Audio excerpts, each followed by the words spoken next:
నమస్తే, welcome to leader TV. నేను మీ journalist Naresh. ఇక నిన్న మొత్తం సోషల్ మీడియా కావచ్చు లేదా మెయిన్ స్ట్రీమ్ మీడియాలో ఒకటే మాట ఒకటే వార్త, కాళేశ్వరం కమిషన్ ముందర హాజరైన కేసీఆర్. ఏమైంది అసలు? మరి అందరు శాకాహారులే కానీ మరి రొయ్యల గంప మాయమైపోయిందని అంటా ఉన్నారు. అసలు మరి ఈటల రాజేందర్ తప్పు లేదా? ఇటు హరీష్ రావు తప్పు లేదా? అటు పక్క మరి కేసీఆర్ది కూడా తప్పు లేదా? మరి ఆ పాపం అంతా ఎవరిది? మరి ఇంజనీర్లు కూడా మాది కాదు సార్ అప్పటోలే చెప్పారు, ఆ నాయకులు చెప్తారు మేము చేసినామని చెప్తే మరి తెలంగాణ ప్రజల తప్ప? ఉన్నట్టుగా మాట్లాడదాం. సరే, రాజయ్య యాదవ్ మన దగ్గర ఉన్నారు. తనతో మాట్లాడి అసలు నిజంగా ఇంట్లో తప్పవరు, ఎవరు చేసిర్రు, తనేమంటాడు ఒకసారి తెలుసుకునే ప్రయత్నం చేద్దాం. అన్న నమస్తే. రాజన్న బాగున్నారా? అన్న బాగున్నా. అన్న, నాకైతే అనిపిస్తుంది అసలు తెలంగాణ ప్రజలే తప్పు చేసిరేమో అనిపిస్తుంది ఇప్పుడు ఈ పరిస్థితులు అన్ని చూస్తూ ఉంటే. మీరేమంటారు చెప్పు. నిజంగా తెలంగాణ ప్రజలు తప్పుల మీద తప్పులు చేస్తారు. అయ్యో, తెలంగాణ ప్రజలు తప్పుల మీద తప్పు చేస్తారు, కానీ అది తప్పు అనుకుంటలేరు, మోసం చేస్తారు వీళ్ళు. వాళ్ళు మోసపోతారు. ఎందుకంటే ఇది 1000 ఏళ్ళ బానిసత్వం దేశానికే, 75 ఏళ్ళ స్వాతంత్రం. ఈ మొత్తంలో అన్నిట్లా మగ్గినటువంటి ప్రాంతం కష్ట నష్టాలకు, ఎట్టి చాకిరికి, మానభంగాలకు, ప్రజాక్షేత్రంలో అనేక మంది అసూలు బాయడానికి కారణం. ఎందుకంటే ఆంగ్లేయులు మన దగ్గర పరిపాలించలే. ఇక్కడ మనకు పరిపాలించింది ముస్లిం రాజులే, వాళ్ళ కింద పరిపాలించిన వాళ్ళు జమీందారులు, జాగీర్దారులే. ఆనాడు కుచ్చు టోపీలు పెట్టిండు ఈయన కొడుకులు, ఆనాడు కుచ్చు టోపీలు పెట్టిండు, దాని తర్వాత గాంధీ టోపీ పెట్టిండు. వాళ్ళే వీళ్ళు. ఎక్కడికి వెళ్ళి టోపీ పెట్టుడు మాత్రం కామన్. ఓకే, వాళ్ళే వీళ్ళు.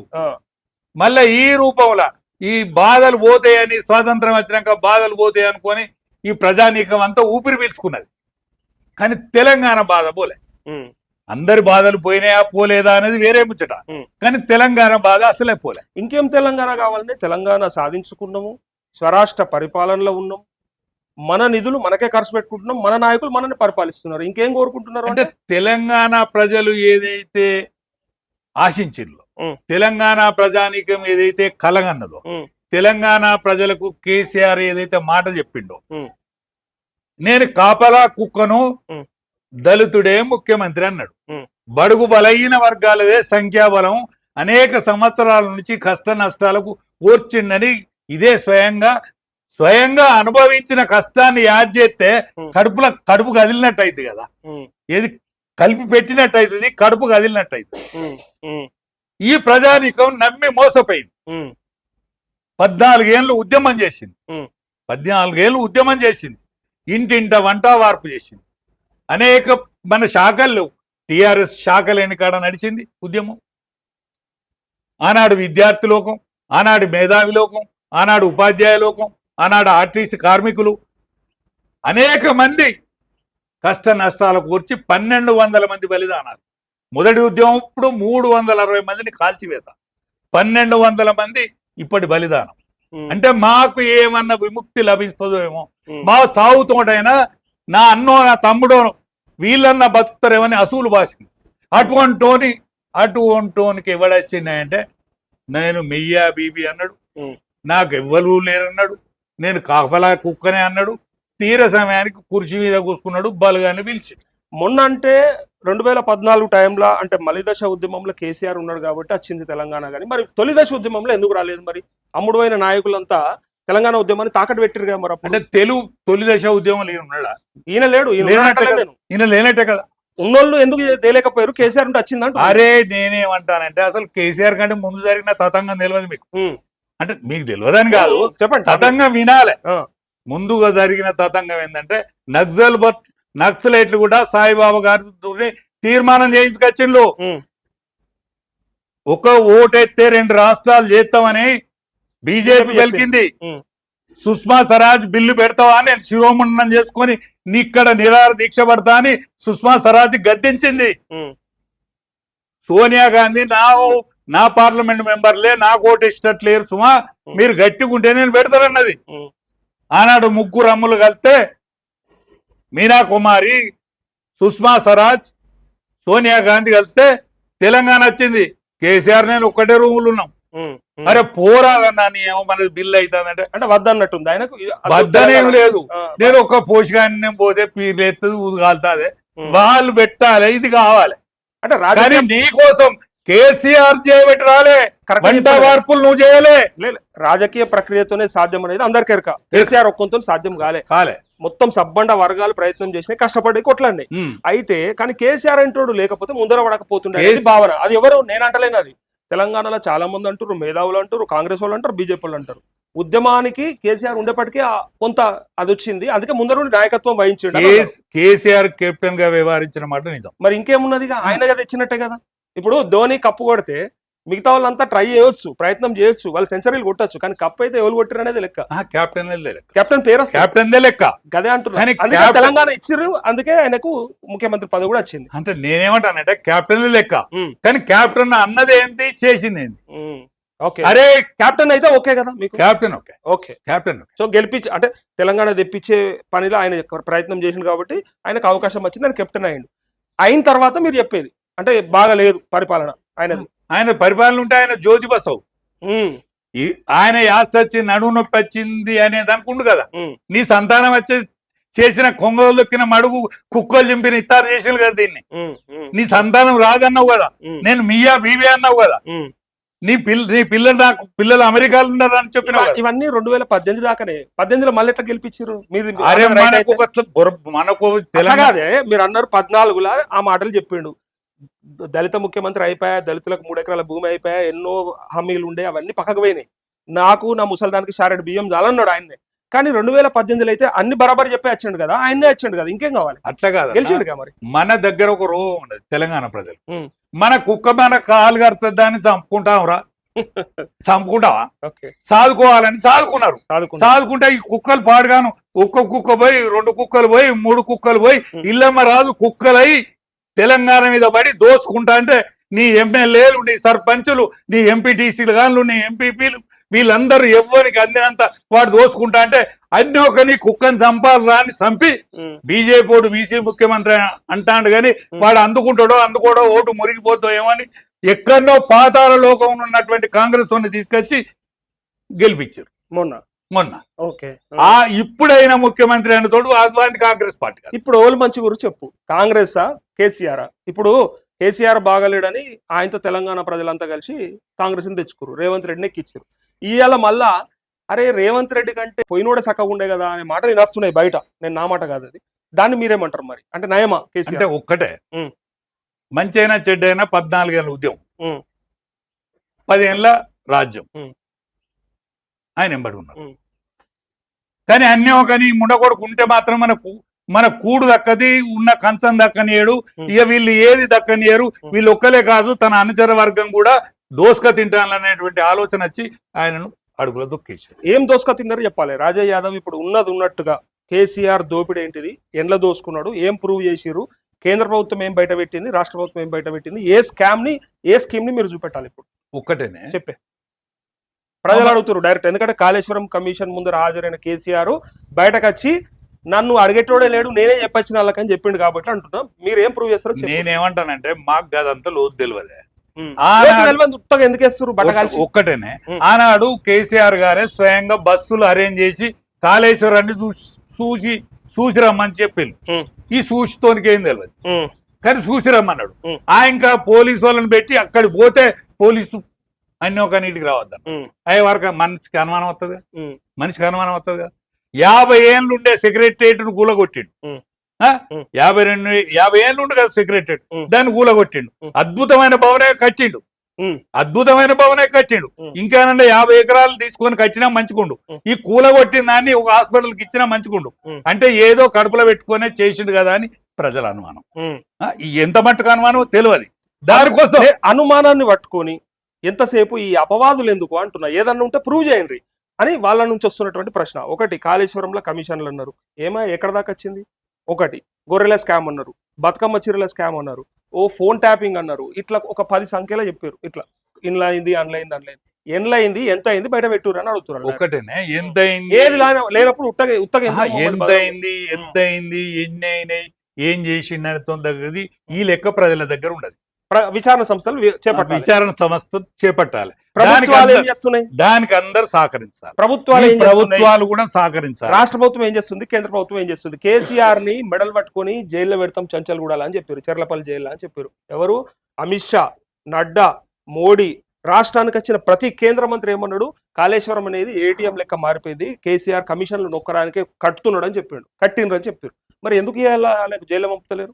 నేనేమంటే ఒకటేనే, రాష్ట్ర ప్రభుత్వం పరిధిలో ఉన్నది రాష్ట్ర ప్రభుత్వం చేయాలి. ఇది కేంద్ర ప్రభుత్వం పరిధి అనుకో. రాష్ట్ర ప్రభుత్వం ఉన్న పరిధిలో రాష్ట్ర ప్రభుత్వం చేయాలి. రాష్ట్ర ప్రభుత్వం చేయకపోతే రాష్ట్ర ప్రభుత్వం మీద అనుమానం వస్తుంది ప్రజలకు. ఇప్పుడు వస్తుంది అన్న, రాష్ట్ర ప్రభుత్వం చేయకపోతే రాష్ట్ర ప్రభుత్వం మీద అనుమానం వస్తుంది. కేంద్ర ప్రభుత్వం ఏమేం చేయాలనో, రాష్ట్ర ప్రభుత్వంలో అయితే కేంద్ర ప్రభుత్వం జోక్యం తీసుకోవద్దు, కానీ రాష్ట్ర ప్రభుత్వం కేంద్ర ప్రభుత్వం ఏమేం చేయాలనో, ఇక్కడ 8 మంది పార్లమెంట్ మెంబర్లు ఉన్నారు, 8 మంది అసెంబ్లీ మెంబర్లు ఉన్నారు, వాళ్ళందరికంటే నేను సీనియారిటీ, నేను ఆ గుడ్డ కప్పుకొని అది కప్పుకొని చచ్చిపోవాలని మళ్ళీ ఆ పార్టీలో పోయినా, నేను వాళ్ళందరికంటే సీనియర్ను, వాళ్ళందరి కాలు మొక్కి పట్టుకొస్తా, రేవంత్ రెడ్డి కూడా రావాలి, రేవంత్ రెడ్డి కూడా రావాలి, నేను వాళ్ళ కాలు మొక్కి వాళ్ళని పట్టుకొస్తా, నువ్వు కేంద్రం నీకేం సహాయం చేయాలో చేయవను. ఇలా కమిషన్ ముందరైతే ఎవడైనా జోక్యం తీసుకున్న వీల్లేదు. కమిషన్ అంటే ఆయన బేష్ ముఖ్యమంత్రి, బేష్ జడ్జి అన్నట, ఘోష్ ఆయన పేరు, ఘోష్ కాదు బేష్ అంటారు. ఆ బేష్ అయినటువంటి ఘోష్ ఆయన ఏం నిర్ణయం తీసుకుంటారో తీసుకునేయండి, దానికి ఎవరు సహకారం కావాలన్నా వాళ్ళు చెయ్యాలి. వట్టి మాటలు మాట్లాడద్దు, వట్టి మాటలు కట్టి పెట్టోయి, గట్టి మేలే తల పెట్టబోయి తెలంగాణను విముక్తి చేయాలని నా కోరిక.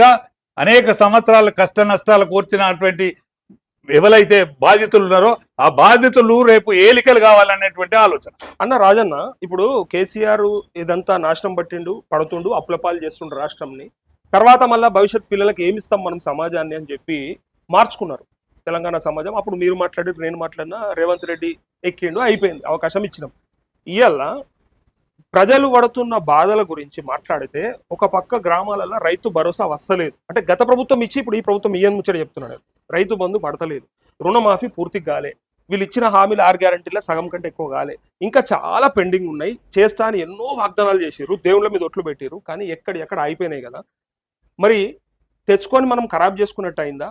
మళ్ళా అదే ప్రభుత్వం కంటిన్యూ ఉంటారన్నా మనకి ఇవన్నీ బాగుంటుండేనా అనేది ఇప్పుడు ప్రశ్న. ఒక్కటేనే, వీని చూసి వాడిని చూసి నమ్మబలికిన వాళ్ళు చూసిండు, నమ్మబలికి ఏమైతే చెప్పిండో ఆ దోకా చేసిన చూసిండు. దోకా చేసిన ఈ రేవంత్ రెడ్డికి అయితే ఓటేయలే. కేసీఆర్ అద్దనుకుంటే రేవంత్ రెడ్డి వచ్చిండే, రేవంత్ రెడ్డి కోటేయలే. అచ్చా, కాంగ్రెస్ పార్టీ కోటేసిన వాళ్ళు ఏమని, ఈ బీసీ ముఖ్యమంత్రి అంటాడు, వీడు బీజేపీ అందుకుంటాడో అందుకోలేదో, మా ఓటు మురిగిపోతే ఎట్లా, ఈ మళ్ళీ ఈ పుణ్యాత్ములు వీళ్ళు ఈ మమ్మల్ని దోషితోళ్ళు గెలితే ఎట్లా అని వాళ్ళు వచ్చి పెనం మీద కుంపట్ల నుంచి వచ్చి పెనం మీద పడ్డారన్నా. మళ్ళా ఒక సరి అయిన బాట ఎన్నుకోవాల్సిన అవసరం, మళ్ళా పెనం మీదకి రావాలంటే ఒక సరి అయిన బాట ఎంకులాడుకోవాలి. ఈ తెలంగాణ గోసపడ్డ తెలంగాణ ఒక సరి అయిన పర్సనాలిటీ ఎన్నుకోవాలి. ఒక్కటన్నా మనం ఉద్యమం చేసిండ్రు, మీరు కూడా దెబ్బలు పడరు, మేము కూడా, నేను బీజేపీలో ఉండేతోని, అరే తెలంగాణ వస్తుంది అనేటువంటి చిన్న రాష్ట్రాల కాన్సెప్ట్ తో పుట్టినటువంటి తెలంగాణ వెంకయ్య నాయుడు పుణ్యాన ఇది కాకుండా చేసిండు. ఆనాడు ఎవరు వాళ్ళు కలిసి మోసం చేసిండు అనేటువంటి నాబోటోళ్ళు, రైటిస్టులు, లెఫ్టిస్టులు, మాజీ నక్సలైట్లు, అనేక మంది విద్యార్థి లోకం, వీళ్ళందరూ కలిస్తే తెలంగాణకు బలం వచ్చింది, ఊపు వచ్చింది, తెలంగాణ వచ్చిన తెలంగాణ తెరలైంది, తెరలు చేస్తాననేటువంటిది.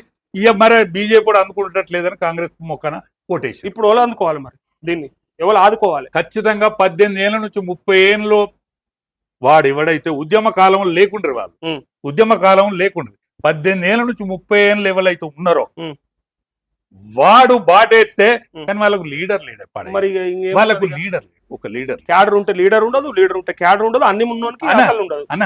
లీడర్ నీడ పట్టుకుంటాడు, కానీ గెలిచిన ఎమ్మెల్యే ఎవడు గెలవడు, అయిన మంత్రి ఎవడు కాడు, అయిన మంత్రి ఎవడు కాదు, గెలిచిన ఎమ్మెల్యే మళ్ళీ గెలవడు. కానీ దీనికి ఖచ్చితంగా నా చిన్నప్పటి నుంచి నా రింగుల ఇటుకల కాంచెలు అనుకుంటాను, బీసీల రాజ్యం అవుతాడో, మావాడు సర్పంచ్ అవుతాడో, మావాడు ఎమ్మెల్యే అవుతాడో, మావాడు మంత్రి అవుతాడో నేను ఆలోచించిన. కానీ నా పని అయిపోయింది, ఒక్క ఇంటికి లేకుండా లేచిపోయింది.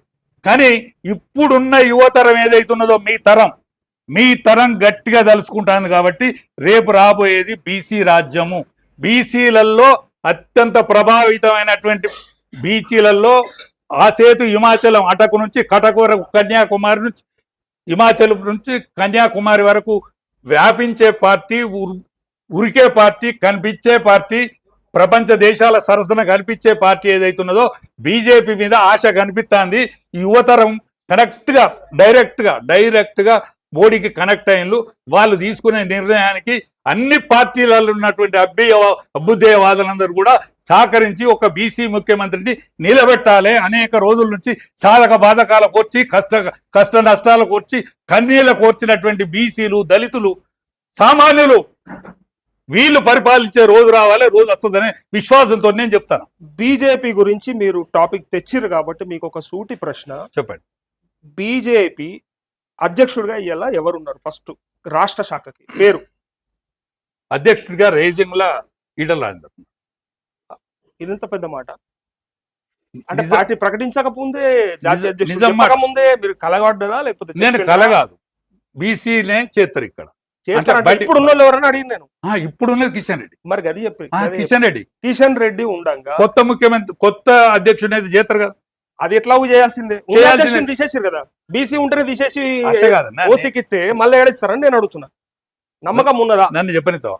మొత్తం చెప్పనిస్తానంటే చెప్తా. చెప్పే ఎప్పటికీ హైదరాబాద్ అనే ప్రెసిడెంట్ కరెక్ట్ కాదని బండి సంజయ్ చేశారు. బండి సంజయ్ చేశారు. అది ఏమైందో నాకు తెలియదు. ఎందుకంటే నేను కూడా పార్టీలకు పార్టీ పోయినా అంతకంటే ముందుగాల పూర్వం కూడా పార్టీలు ఉంటున్నాయి. కానీ ఇక లోతుపాతులు తెలిసేంత కాలే. కానీ ఆయన బీసీఏ కదా, బండి సంజయ్ రైట్. బండి సంజయ్ బీసీ తీసి ఆయనను తీసి హోంమంత్రి చేశారు. ఇవాళ ఆయన హోంమంత్రి, ఇవాళ మామూలుగా సహాయ మంత్రి. సహాయ మంత్రి అయినా ఏ మంత్రి అయినా కూడా ఒక ఒక ఒక క్యాబినెట్ ర్యాంక్, ఒక గౌరవం అయితే లభించింది. ఆనాడు ఎవరో అయితే ఆనాడు విద్యాసాగర్ రావు ఉండే. విద్యాసాగర్ రావు కంటే ఈ బీసీలల్లో ఉండేటువంటి ఒక 300 కాపు అయిండు. అది ఒక సంతోషించదగ్గ విషయమే. కిషన్ రెడ్డిని పెట్టిండ్రు మళ్ళా. మరి న్యూట్రల్ గా ఎందుకు పెట్టిందో తెలియదు. అప్పుడు ప్రశ్న ఎందుకు అట్లా బీసీ ముఖ్యమంత్రి ఇస్తామన్నోళ్ళు బీసీ అధ్యక్షుని తీసి మరి ఓసీకి ఇచ్చిర్రంటే అసలు బీసీల పట్ల బీజేపీకి ఉన్న ఆలోచన ఏంటిది? ఒక్కటన్నా నాకు ఎందుకు నమ్మకం అనిపిస్తుంది అంటే, నాకు నమ్మకం కలగడానికి, ఎందుకంటే నేను 17 ఏళ్ళు దోతి కట్టుకొని పార్టీలలో తిరిగి కలవడ్డనే. అందుకని నాకు కొంత పట్టు తెలుస్తుంది కదా. పట్టు తెలుస్తుంది, లోతుపాట్లు కూడా తెలుస్తాయి. అయితే 75 సంవత్సరాల స్వాతంత్రంలో ఎన్నడూ బీసీ ప్రధానమంత్రి కాలే. కానీ బీసీనా అని అనుమానపడేటట్టుగా అనిపిస్తాడు మనిషి. నేను గొల్లోనే, నా వేషం చూస్తే నేను గొల్లోని బతుకున్నాను, భాష గొల్లోని బతుకున్నది. కానీ ఆయన కూడా ప్రపంచ దేశాల సరసన తిరిగానటువంటి ఆయన వేష భాష చూస్తే ఈయన బీసీ కాదనే అనుమానం వస్తుంది. కాంగ్రెస్ కూడా అదే అంటుంది, ఆయన బీసీ కాదు అసలు. కాంగ్రెస్ పార్టీకి ఏం తెలుసో, రేవంత్ రెడ్డికి ఏం ఎరుకనో, ఎరువు తెచ్చుకున్న ప్రధానమంత్రి బీసీని ఎరువు తెచ్చుకున్నాడు అంటారు. కాంగ్రెస్ పార్టీ గుజరాత్ ను పరిపాలించేటువంటి కాంగ్రెస్ ముఖ్యమంత్రి చేసిండు. ఆ కులాన్ని, తేలి కులాన్ని గానగా కట్టుకునే బతికే కులాన్ని బీసీలలో కలిపిండు. అదే అంటున్నా, పుట్టింది ఆయన ఓసీలనే, కానీ తర్వాత ఆ కులాన్ని బీసీలలో కలుపుడుకైన బీసీ అయింది తప్ప అసలు బీసీ కాదు, ఒరిజినల్ బీసీ కాదు అనేది వాళ్ళ వాదన ఉండండి. మరి రాహుల్ గాంధీ ఏంటిది, సోనియా గాంధీ ఏంటిది, వాళ్ళు చెప్తారు బీసీలమని చెప్తలేరు. అట్లా కాదన్నా, వాళ్ళు గాంధీలు ఎట్లా అయిండ్లు? మీరు చేసిన మాయ ప్రపంచం అంతా చేస్తుందని ఎట్లా అనుకుంటారు? అరే ఆమె గాంధీ ఎట్లా అవుతుందా? అసలు ఇందిరాగాంధీ ఎట్లా అవుతుంది? ఇందిరాగాంధీకు గాంధీకి ఏమి లింకు? ఈయన గుజరాత్ లో పుట్టిన కోట ఆయనే, కశ్మీర్ లో పుట్టిన బాపన ఆయనకు గాంధీ ఎట్లా అతుకుతుంది? వాళ్ళ భర్త పేరు పెట్టుకోవాలి. ఆఖరికి సోనియా గాంధీ బిడ్డకు కూడా గాంధీ వస్తుంది. సరే, వాళ్ళ అంటే మీరు తప్పుడు చరిత్రలో బతికే పార్టీ, మీరు కూడా తప్పులేస్తారా? మీరు తప్పులేస్తే ఎవడు పట్టించుకోడు కదా. సరే, ఇక్కడ రాష్ట్రంలో ఎందుకు బీసీ శాఖకు అంటే అధ్యక్షుడిని ఎందుకు పెట్టలేదు అంటే ఒక్కటే కాదు, పెడతారు. 12 రాష్ట్రాలకు ఇప్పుడు అధ్యక్షులు కావాల్సిన పెండింగ్. బాగా డిలే చేస్తున్నట్టు, డిలే కంటే అక్కడ చచ్చిపోయింది కశ్మీర్ లో. ఉమ్, కాశ్మీర్లో సావులైనవి. ఉమ్, సావుల ముందట డప్పు కొట్టు ఇప్పుడు డప్పు కొట్టే రోజు వచ్చింది. ఏది ఉమ్, సావు డప్పు కొడతాను. ఉమ్, సావు డప్పు కొట్టేటప్పుడు పెళ్లి డప్పు కొడితే తప్పైతే, ఉమ్, ఉమ్, పెళ్లి డప్పు కొడితే తప్పవుతుంది. ఖచ్చితంగా ఆల్ ఇండియా అధ్యక్షుడు డిసైడ్ అయిపోయిండు, ఇక్కడ కూడా డిసైడ్ అయిపోయిండు అని నాకు వెనుకడి లోపల ముచ్చడు కూడా నాకు తెలుసు. ఎందుకంటే ఒకసారి బీసీని చేసిండ్రు బండి సంజయ్ను, పోతే రెడ్డి సామాజిక వర్గానికి చేసిండ్రు. కానీ ఎటుబడి బీసీఏ అయ్యేటట్టున్నది ఇక్కడ ఎటుబడి బీసీనే చేయాలనుకుంటున్నారు. ఈటల రాజేందర్ కాకుండా ఎవరు లేరా బీసీ? ఈటల రాజేందర్ కాకుండా బీసీ అయితే ధర్మపుర అరవింద్ ఉన్నాడు. ఈయనను మన మంత్రిని చేసిండు కాబట్టి మళ్ళీ బండి సంజయ్కు రెండో అవకాశం వస్తుందని అనుకుంటలేను. కానీ ఆయన విస్తృతమయం కాకుండా ఒక జిల్లాకు అట్లా ఒక ప్రాంతానికి ఒక దానికే పరిమితమైన అరవింద్ అరే రాష్ట్రమంతా కాషాయం మయం చేస్తా, కాషాయ జెండా తిప్పుతా ఆయన విధానం వేరు, ఆయన ఆలోచన వేరు. అది రాజకీయ కుటుంబమే, అదే జిల్లాకు పరిమితం రాజకీయ కుటుంబం. రాష్ట్ర రాజకీయాలకు ఎందుకు లేదంటే ఈయన ఉద్యమ టైంలో తిరిగిండు బాగా. ఏది ఉద్యమ టైంలో పాల్గొన్నాడు కాబట్టి ఉద్యమ నేపథ్యం ఉంది, కాబట్టి ఉద్యమ నేపథ్యం ఉన్నది. పోతే ఆయన తొలి ఆర్థిక మంత్రిగా, మళ్ళీ ఆరోగ్య మంత్రి కూడా ఇక్కడనే కాదు దేశం అంతా కూడా శబాష్ అనిపించుకున్నటువంటి ఛాంపియన్ గా, ఒక ముదిరాజు కమ్యూనిటీకి చెందిన వ్యక్తిగా ఇవన్నీ కూడా ఎలిజిబిలిటీస్ ఉన్నాయి. కాబట్టి ఆయన అవుతాడనే విశ్వాసంతోనే మాట్లాడు. ఈ రాష్ట్రంలో ముదిరాజు కమ్యూనిటీ చాలా గొప్పది, దాంతో పాటు వాళ్ళ సంఖ్య పెద్దది. వాళ్ళు కూడా మేమెంతో మాకు నిజంగా మాకు సగం ఉన్నాం కాబట్టి మాకు కూడా ఇవ్వాలని వాళ్ళు అడుగుతా ఉన్నారు. అది పక్కాగా వాళ్ళకి రావాల్సిన బాటనే. కానీ ఈటల రాజేందర్ అనే వ్యక్తి గురించి మాట్లాడాల్సి వస్తే, ఆయన అవినీతి చేసిండు, అక్రమం చేసిండు అనే ఆయనతో కేసీఆర్ ఆయన మంత్రి పదవికి తీసి పక్కకు పెట్టే. కొంతమంది భూములు లాక్కున్నాడు, లేకపోతే ఆయన అక్రమంగా కొన్ని అసైన్డ్ భూములు కొన్నాడు అని చెప్పి ఆయన పైన అవినీతి ఆరోపణలు వచ్చినాయి. ఒకటి అది కారణం. రెండోది పార్టీ మారొచ్చినోని కూడా బీజేపీ అధ్యక్షుడిని చేసుకుంటుందా? మూడోది ఇప్పుడు కాళేశ్వరం కమిషన్ ఎదుట కూడా హాజరైన ఈటల రాజేందర్ అంటే ఆయన ఇన్వాల్వ్మెంట్ ఉందనే కదా భావిస్తున్నది. సో ఇన్ని ఆరోపణలు ఉన్నప్పుడు ఆయనకి ఇవ్వడం ఏం అక్కరా అని అడిగితే ఏం చెప్తారు మీరు? అయితే ఒక్కటేనే, మొట్టమొదలు ఆయనే అక్రమ భూములు పోయి రైతులంతా పోయి ఫామ్ హౌస్ లో కలిసే కదా కేసీఆర్ చెప్పి 100 ఎకరాల భూమి అమ్మి 100 ఎకరాల భూమి అమ్మి తెలంగాణ ఉద్యమం ఖర్చు పెట్టిన రోజు ఇది అక్రమ భూమి అని కేసీఆర్ కు తెలియదా? అక్రమ భూమి అని తెలియదా? అరే అక్రమ భూమి అమ్మి పెడతాను, ఇది అచ్చికిరాసువా అని అనొచ్చు కదా. కంప్లైంట్ ఆనాడు ఎందుకు ఇవ్వలేదు కంప్లైంట్? అప్పుడు ఎవరైనా చెప్తే కదా. ఈయనకు మొన్న అచ్చంపేట రైతులు పోయి కలిసి వచ్చారు కాబట్టి, ఆయనకు అప్లికేషన్ పెట్టుకోరు కాబట్టి అని లెటర్ చూపించారు. ముఖ్యమంత్రికి సర్వం తెలిసేటువంటి శాస్త్రం ఉంటది కదా. ఒక ముఖ్యమంత్రి అయినాక అవకతవక ఏడ జరిగింది, ఈ ఈటల రాజేందర్ తోడు ఏడ సంపాదించుడు, ఎట్లా సంపాదించుడు, వాడిని తొలి ఆర్థిక మంత్రిని చేతివి, తర్వాత ఆరోగ్య మంత్రి చేతివి, 2 మంత్రి పదవులు ఇయ్యచ్చునా ఇయ్యరాదా అని అప్పుడే ఆలోచించుకోవాలి కదా. ఆయనకు శక్తి ఉంటే, తెలివి ఉంటే, కెపాసిటీ పర్సనే కదా, మామూలు కాదు కదా. అరిచేతుల వైకుంఠం చూపెట్టినోడు, అరిచేయి చూసుకుంటే అన్ని తెలిసినోడు ఈటల రాజేందర్ తెలియకుండా పోతాడా? ఆయన కింద కేసీఆర్ తెలియకుండా పోతాడా? అరే ఆయన ఇక్కడ కాదయా, యావత్ భారతావనిలో కూడా ఒక ప్రముఖ విశ్లేషకుడు, రాజకీయవేత్త, కెపాసిటీ ఉన్న పర్సనాలిటీ. ఒక ఈటల రాజేందర్ ఆస్తి తెలియలేదా? ఎందరి దగ్గర ఎన్ని భూములు ఉన్నాయో తెలిసినాయి. నీ వాళ్ళకి ఏమి ఇవ్వాలి, మంది వాళ్ళకి ఏమి ఇవ్వాలి, నా వాళ్ళకి ఎందుకు? ఎందుకంటే ఈయన కరువు తెచ్చినోడే కదా. అంటే ఆరోపణలు వస్తే కడుపులో పెట్టుకోమంటావా? అంటే తప్పు చేసినా సరే కానీ ఈటల రాజేందర్ పెట్టుకునేది ఉండేనా? పెట్టుకోవద్దు, అందుకే బయట పెట్టుకోవద్దు. బయట పెట్టుడు కాదు, శిక్షించాలి. గట్టిగా బయట పెట్టుడు కాదు, శిక్షించాలి. ఎవడు శిక్షకు అర్హుడైతే వాడిని శిక్షించాల్సిందే. రాజేందర్ పైన వచ్చిన ఆరోపణల వల్లనే పక్కకు పెట్టిండు. అందులో మీకు యాదకుండాలే స్టేషన్ గన్పూర్ రాజయ్యన్ కూడా అట్లే డిప్యూటీ సీఎం ఉండే, ఆయన కూడా పక్కకు పెట్టిండు ఆరోపణలు వస్తాయి. సో ఇక్కడ ముదిరాజ్ కమ్యూనిటీ పెద్దదని, గొప్పదని, ఈటల రాజేందర్ బాగా ఉద్యమం చేసిండని, కష్టపడి కొట్లాడిండనే ఆయనకు అవకాశం ఇచ్చిండు. ఆరోపణలు వచ్చినాయి కాబట్టి బయట పెట్టిండు. నేనేమంటానంటే బయట పెట్టుకుంటే తప్పులేదు, ఆరోపణ ఏదో ఈయనకి. ఇప్పుడు సబ్జెక్ట్ అది కాదు, ఆడికెళ్ళి ఇటొస్తే బీజేపీ తీసుకున్నది కదా. అంటే ఇప్పుడు ఆరోపణలు వచ్చిన వాళ్ళని బీజేపీ తీసుకుంటది, మళ్ళీ అధ్యక్షుని కూడా చేస్తుందా? మరి పార్టీలో కష్టపడి కొట్లాడి మొదటి నుంచి బీజేపీ జెండా పట్టుకొని తిరిగిన వాళ్ళంతా యాడున్నారు, వాళ్ళకి అవకాశం ఇయ్యరా? అంటే విస్తృతంగా ఈ రాష్ట్రాన్ని పరిపాలించాలని అనుకుంటాను పార్టీ. ఈ రాష్ట్రాన్ని ఖచ్చితంగా సౌత్ ఇండియాలో ఈ రాష్ట్రం ముఖ్య భూమిక పోషిస్తుంది. ముఖ్యమైన పట్టణం కాబట్టి సువిశాలమైనటువంటి ఏదైతే హైదరాబాద్ నగరం ఉన్నదో, ఈ హైదరాబాద్ ను పరిపాలించేందుకు అర్హులు ఎట్లా అరువులు ఎట్లా అని ఎంకులాడే క్రమంలో దొరికేటువంటి ఆనిముత్యాల గురించి ఆలోచిస్తుంది తప్పకుండా.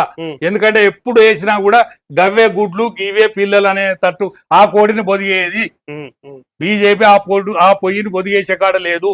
కాంగ్రెస్ పార్టీలో ఉన్నటువంటి నాయకుల్ని తీసుకొచ్చి అక్కడ ముఖ్యమంత్రి చేసిండు, సమర్థుడు కాబట్టి అక్కడ ముఖ్యమంత్రి చేసిండు. పశ్చిమ బెంగాల్లో తృణమూల్ కాంగ్రెస్ వాళ్ళను ప్రతిపక్ష నాయకుని చేసిండ్రు.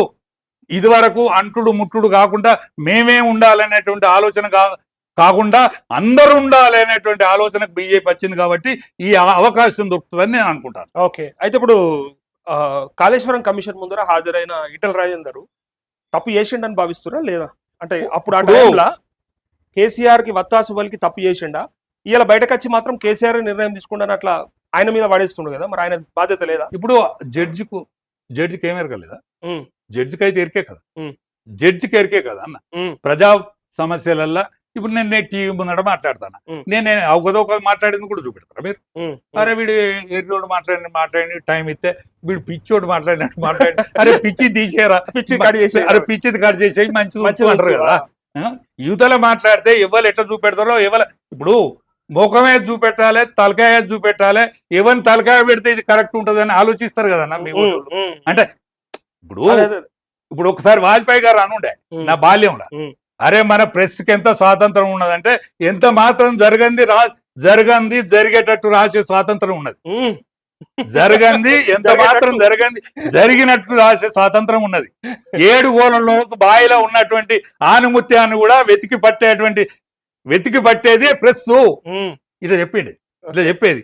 అందుకనే ఏ కోణంలో చూసినలో ఏ కోణంలో రాసిల్లో ఇవన్నీ కూడా ఇప్పుడు కేసీఆర్ బేనా, హరీష్ రావు బేనా, ఈటల రాజేందర్ బేనా దోషులే కావాలి. కానీ ఇక్కడ ఒక అనుమానం ఏమొస్తుందంటే, ఇప్పుడు ఈటల రాజేందర్ ఉన్నాడు కాబట్టి బీజేపీ అధ్యక్షుడిగా అయ్యే అవకాశం ఉంది అని మీరు అంటారు కాబట్టి, ఇది పార్టీలో కూడా ఉంది కదా, కాబట్టి ఈ కాళేశ్వరం కమిషన్ రిపోర్ట్ ఏదైతే ఉందో దీన్ని మ్యానిపులేట్ చేసే ఛాన్స్ ఉంటుంది. ఏమన్నా ఇరికితే కేసీఆర్ ఇరికియబోతే మావాడు కూడా ఇరుకుతాడు కాబట్టి ఎవరిని ఇరికియకుండా వదిలేద్దాం, ఇదంతా అంటే ప్రజల మీద వదిలేద్దాం అన్నట్టుగా చేస్తుందా అనేది ఒక అనుమానం ఉంది కేంద్ర ప్రభుత్వం ఒక్కటేనే తీరు. ఆర్ వెంకట్రామన్ సుప్రీంకోర్టు జడ్జిను రాష్ట్రపతి నియమిస్తాడు. అటువంటి రాష్ట్రపతి ఆర్ వెంకట్రామన్ సుప్రీంకోర్టుకు హాజరైంది. అంటే సుప్రీంకోర్టు జడ్జిను ఆయన ఇంట్లోకి పిలిపించుకొని చెప్పేటువంటి అవకాశము అధికారం వాళ్ళకు ఉన్నా, అంటే ఆయనే అక్కడికి పోయి మాట్లాడినటువంటి ప్రజాస్వామ్యం పరడిల్లే దేశం ఇది. ప్రజాస్వామ్యం పరడిల్లే దేశం. న్యాయ వ్యవస్థ మీద అపారమైన నమ్మకంతో రాజకీయ నాయకులు ఏం చేసినా ఈ న్యాయ వ్యవస్థ మీద నమ్మకం ఉన్న దేశం. పోతే బిఆర్ అంబేద్కర్ గారిని అన్ని ప్రపంచ దేశాలు తిరిగి ఈ భారతదేశానికి ప్రజాస్వామ్యం పరడిల్లే విధంగా మన రాజ్యాంగాన్ని రచించినటువంటి మహనీయుడు పుట్టిన దేశం ఇది. దీన్ని నమ్మాలి కదా. నేను ఏం చెప్తున్నాను అంటే ఈటల రాజేందర్ తప్పిస్తారా? ఒక్క ఈటల రాజేందర్ తప్పించేందుకే ప్రధానమంత్రి పుడతాడే. మరి ఇప్పుడు ఆయన రాష్ట్ర శాఖ తీసేస్తారా? అంతలా అయితే ఆయన తప్పు చేస్తే నేల కొడతారు. రాజేందర్ అయినా, బీజేందర్ అయినా, కిషన్ రెడ్డి అయినా, ఈ బండి సంజయ్ అయినా, ఎవ్వరైనా పార్టీ కంటే వాళ్ళు పెద్దోళ్ళు కాదు. పార్టీ కంటే సుప్రీం ఎవరు కాదు. అన్నిటికంటే పార్టీ గొప్పది. ఓకే, మీ మాటలు బట్టి చూస్తే ఈటల రాజేందర్ మీద కొంత సాఫ్ట్ కార్నర్ ఉన్నట్టు అనిపిస్తుంది రాజన్న. అయితే ఉండొచ్చు, నేనేమంటున్నా, అభిమానిస్తారు మీరు. కానీ సరే, ఆయన రెడ్డి అసలు ముదిరాజే కాదు అనే కాడి నుంచి మొదలు పెడితే రకరకాల ఆరోపణలు వచ్చినాయి. అన్ని పక్కకు పెడదాం. కార్యకర్తల నోట్లోంచి వచ్చిన కొన్ని మాటల్ని మీకు చెప్తా. వాళ్ళు ఏమంటారంటే, రాజేందర్ అన్న బాగా తలపొగరు, ఆయన ఎవరిని పట్టించుకోడు, చూసినా చూడనట్టు ఉంటాడు, పలకరిద్దామని పోతేనేమో నువ్వు ఓడో అన్నట్టు చూస్తాడు, ఎవరికి విలువ అయ్యాడు. అలాంటి ఆయన అధ్యక్షుడు అయితే అసలు ఏం ఉరుగుతుంది, మాకు బండి సంజయ్ లాంటి ఉరికెత్తిచ్చేటోడు కావాలి అని అంటారు. దానికి మీరేం సమాధానం చెప్తారు? అంటే నాది కాదు, ఓల సొంత కవితం కాదు. ఒకటేనే ఉరికేటాయన ఉన్నాడు, ఉరికేటాయన ఉండే. ఈయన అసంటోడేనా రాజేందర్? అసంటోడే మరి ఎంత మాత్రం కనిపించాడు ఏమో మరి. అంటే నేను చాలా రోజుల సోబత్ చేసిన కదా, టిఆర్ఎస్ లో సోబత్ చేసిన, టిఆర్ఎస్ లో అనేక రోజులు కలిసి ఉంటాను. నువ్వంటే పాత దోస్తు కాబట్టి ఇప్పుడు కొత్త కలిసిన వాళ్ళతో వాళ్ళు పట్టించుకుంటలేట. లేదన్న, నీదంటే పాత చుట్టం. అట్లా కాదన్న, ఇప్పుడు ఆయన వాళ్ళ ఇంట్లో ఎవడు పోయినా కూడా టిఫిన్ చేస్తాడు. అవి బరాబర్ ఉంటాయి. హాస్పిటల్ ట్రీట్మెంట్ చేపిస్తాడు, బువ్వ పెడతాడు, అన్ని పెడతాడు. కానీ ఎరకుండి ఎరకలేనట్టు, చూసి చూడనట్టు, పట్టించుకోనట్టు. ఒక్కటేనే. ఇప్పుడు ఆయనది అత్యంత ఆసియా ఖండంలోనే పెద్ద ఏంటిది పార్లమెంట్. తెల్లార వరకు 1000 మంది పోతారే.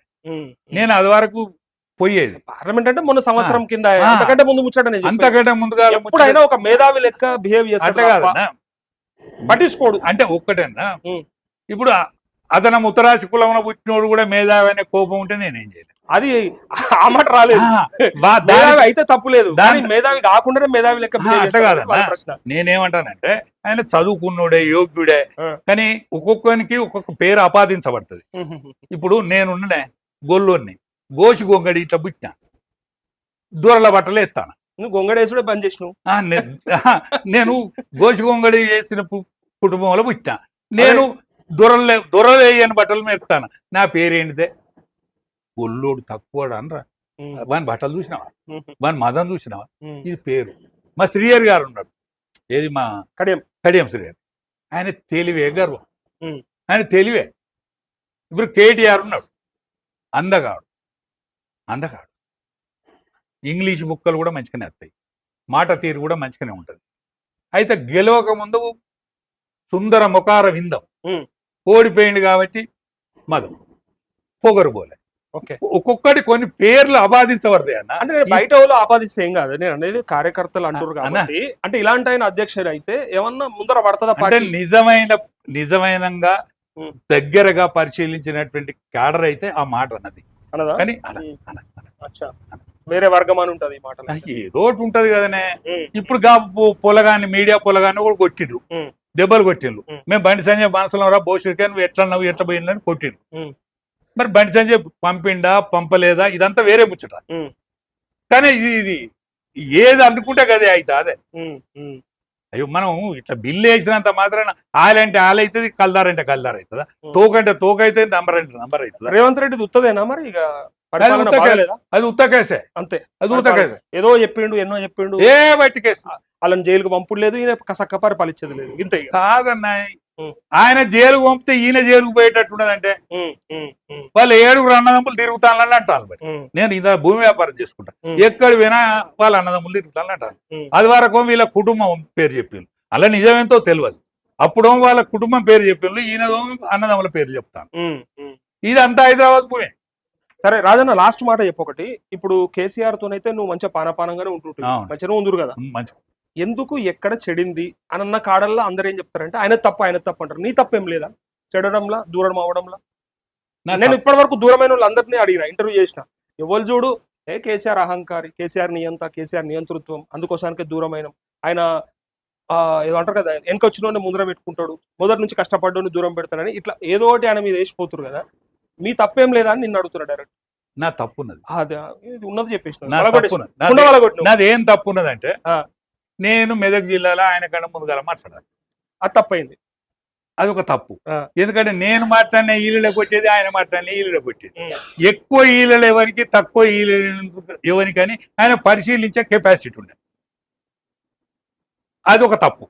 రాజే ఆడ ముందర పోతాడు, ఆయనతో ముఖ్యమంత్రి అవుతాడు అనుకుంటే అట్లేం కాదు. కానీ అదొక తప్పు. నేను చేసిన తప్పు చెప్పాలని చెప్పదా? చెప్పు.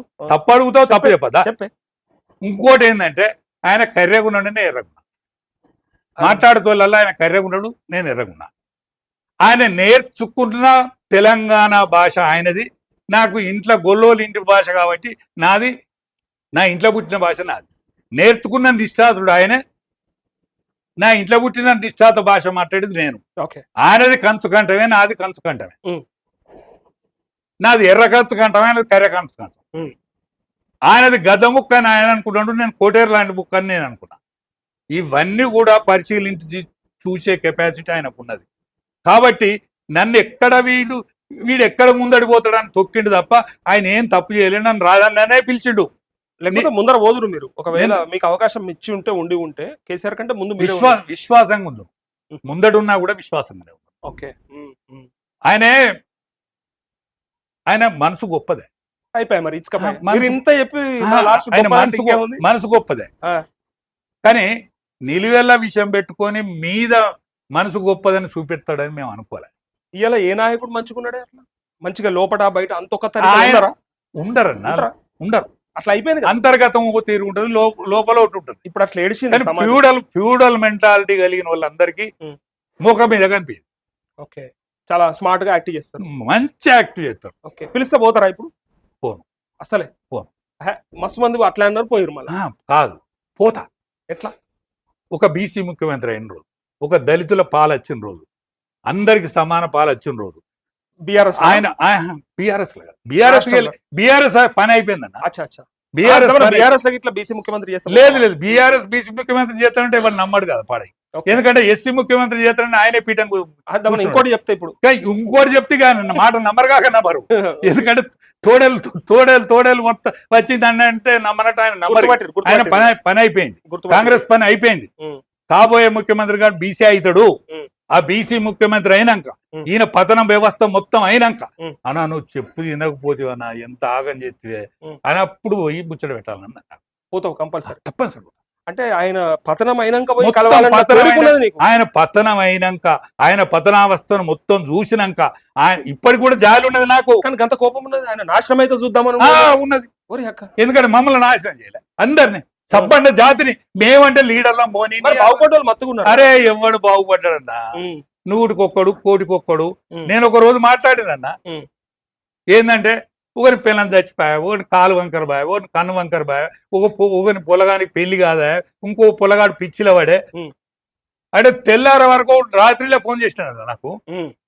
అన్నా నాకు తెల్లారిన మళ్ళీ ఫోన్ చేసే గురం అన్నా అంటే ఎడతాడు. అరే ఏం తమ్మి నువ్వు రాత్రి ఫోన్ చేసిన ఎడతాడు, నా పిల్లని చచ్చిపోయింది అన్న, నన్ను కడుపులో పెట్టుకుని రాత్రి మాట్లాడినా, నేను వీడియో చూసినాను అని చెప్పి. అంటే ఎంతమంది ఆగవాళ్ళన్నా చెప్పుతే దుఃఖం బాగదన్నా, దుఃఖం బాగది. ఈ ముండ కొడుకు చేసిన పాపాలకు ఎన్ని సాటుమూలలు నిలిపించిండు, ఎంతమంది ఖర్చు పెట్టిండు. నీ దగ్గర ఏం కాలిపోయింది? ఆయవన్న కారే లేదు కదా, ఆయవన్న కార్ లేదు కదా నీ దగ్గర. మేము 5 జైల్లో పోయినాం కదా నీతో పాటు, 2 పార్టీలు లేము.